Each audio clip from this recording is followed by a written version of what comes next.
Olá amigos, tudo bem? Meu nome é Sandro Quadros e eu estou aqui de volta com vocês hoje para a gente falar um pouquinho sobre a estruturação da terapia do autoconhecimento. A gente vai falar sobre o primeiro pilar da terapia do autoconhecimento, que é a autopercepção. Esse papo que eu estou tendo agora é para você, terapeuta, que está buscando estruturar um pouco mais a tua metodologia de trabalho. Então a gente vai falar sobre a terapia do autoconhecimento, vão ser 4 vídeos, nos quais a gente vai estar explicando passo a passo cada uma das etapas da terapia do autoconhecimento. Nesse primeiro vídeo a gente vai falar do primeiro ponto, que é a autopercepção. Bom, para quem não sabe, a terapia do autoconhecimento ela é baseada em 3 pilares e um bônus, né? O primeiro pilar é a autopercepção.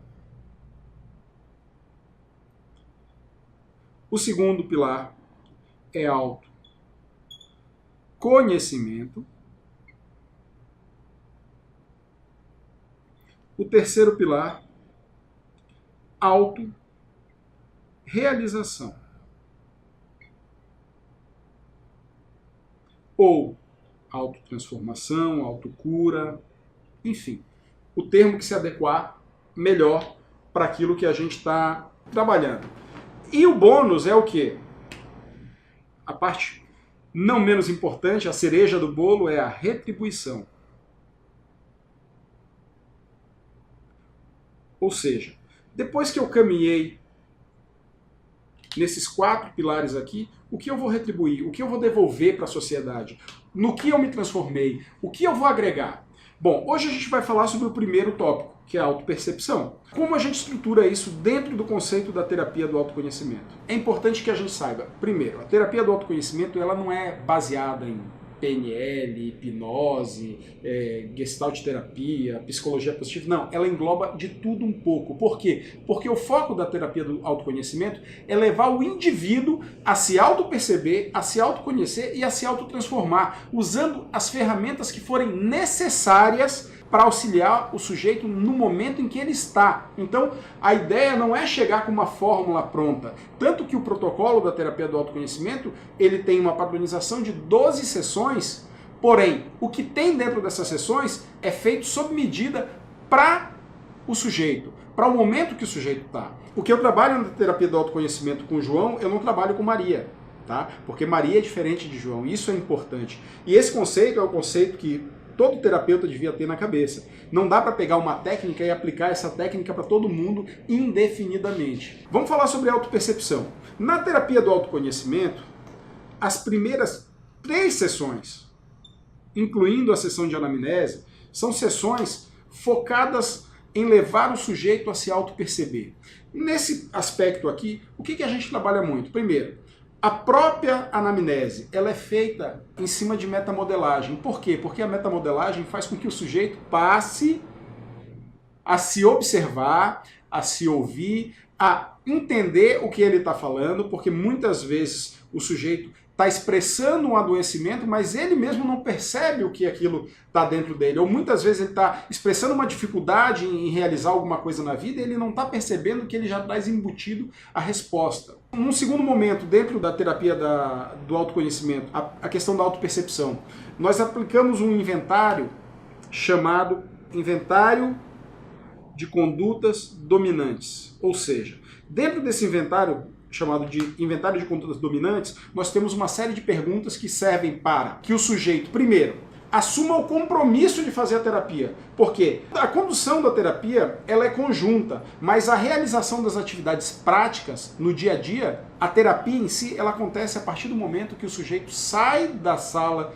conosco e vai para a vida dele. Porque é lá que ele vai botar em prática tudo aquilo que a gente alinhou dentro de uma sessão de 1 hora e meia. Então o ICD ele é um inventário com 200 e poucas perguntas, de resposta simples, sim ou não, que vai permitir com que nós, terapeutas, possamos identificar quais são as condutas dominantes daquele sujeito. E lembrando que as condutas estão relacionadas com os vícios e as virtudes que dominam aquele sujeito. A partir do momento que nós aplicamos o ICD, o que acontece? Nós vamos pegar a linha da psicologia positiva, nesse caso, e nós vamos trabalhar potencializando as virtudes correlatas daqueles vícios que são dominantes no sujeito no momento. Então, se o sujeito, por exemplo, ele é orgulhoso, nós vamos trabalhar a fortaleza dele, para que ele passe a ter mais representatividade da virtude na sua vida do que do próprio vício. E automaticamente o vício vai se perdendo e diminuindo dentro do conceito. Nessas 3 primeiras sessões, o objetivo é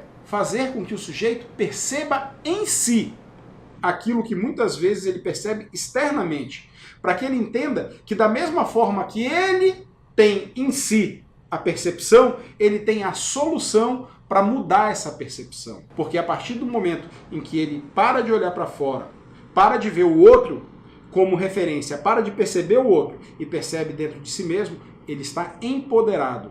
Talvez ele não saiba ainda, porque aí a gente vai para o segundo passo da terapia do autoconhecimento. Mas ele está empoderado. A partir do momento que isso está dentro dele, ele pode transformar. São 3 sessões focadas nesse aspecto. Caso o paciente falte qualquer sessão, é acrescentada uma nova sessão. Se o paciente faltar 2 sessões, nós interrompemos o tratamento até que ele esteja realmente decidido a continuar o trabalho de autoconhecimento, porque não adianta. Quem vai trilhar a jornada é o paciente. Nós, como terapeutas, nós queremos ver o bem do paciente, nós queremos ver ele se superando, ele saindo de uma crise de pânico, ele conseguindo melhorar sua performance profissional, enfim, nós como coaches, terapeutas, a gente quer ver isso. Mas quem tem que decidir, quem tem que estar disposto a trilhar a jornada é o próprio sujeito. Quando estruturamos a terapia do autoconhecimento, nós estruturamos isso de forma a criar pontos de medição para ver e verificar